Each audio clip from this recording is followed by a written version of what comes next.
کہ آندھی کے دن اس پر زور کی ہوا چلے جو اسے اڑا لے جائے، اسی طرح جو کام وہ کرتے رہے ان پر ان کو کچھ قابو نہ ہوگا۔ یہی تو پرلے سرے کی گمراہی ہے۔ کیا تم نے نہیں دیکھا کہ اللہ نے آسمانوں اور زمین کو تدبیر سے پیدا کیا ہے؟ اگر وہ چاہے تو تم کو نابود کر دے اور تمہاری جگہ نئی مخلوق پیدا کر دے، اور یہ اللہ کو کچھ بھی مشکل نہیں۔ اور قیامت کے دن سب لوگ اللہ کے سامنے کھڑے ہوں گے تو غریب پیروکار بڑے بن بیٹھنے والوں سے کہیں گے کہ ہم تو تمہارے پیرو تھے، کیا تم اللہ کا کچھ عذاب ہم پر سے دفع کر سکتے ہو؟ وہ کہیں گے کہ اگر اللہ ہم کو ہدایت کرتا تو ہم تم کو ہدایت کرتے۔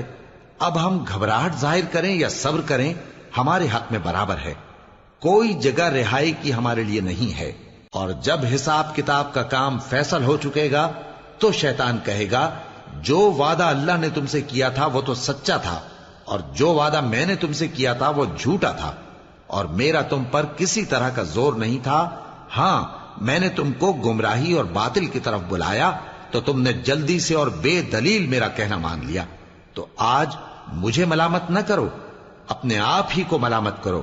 نہ میں تمہاری فریاد رسی کر سکتا ہوں اور نہ تم میری فریاد رسی کر سکتے ہو۔ میں اس بات سے انکار کرتا ہوں کہ تم پہلے مجھے شریک بناتے تھے۔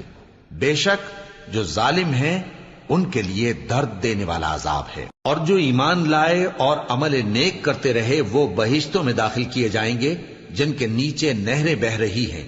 اپنے پروردگار کے حکم سے وہ ہمیشہ ان میں رہیں گے، وہاں وہ ہر ملاقات پر ایک دوسرے کو سلام کہیں گے۔ کیا تم نے نہیں دیکھا کہ اللہ نے کلمہ طیبہ کی کیسی مثال بیان فرمائی ہے؟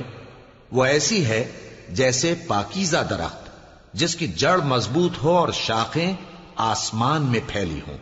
وہ اپنے پروردگار کے حکم سے ہر موقع پر پھل لاتا ہو، اور اللہ لوگوں کے لیے مثالیں بیان فرماتا ہے تاکہ وہ نصیحت حاصل کریں۔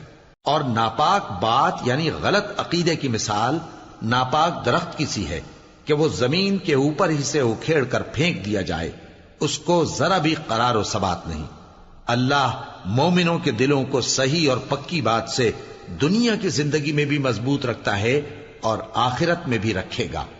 اور اللہ بے انصافوں کو گمراہ کر دیتا ہے، اور اللہ جو چاہتا ہے کرتا ہے۔ کیا تم نے ان لوگوں کو نہیں دیکھا جنہوں نے اللہ کے احسان کو ناشکری سے بدل دیا اور اپنی قوم کو تباہی کے گھر میں لا اتارا، یعنی دوزخ میں، کہ سب ناشکرے اس میں داخل ہوں گے اور وہ برا ٹھکانہ ہے۔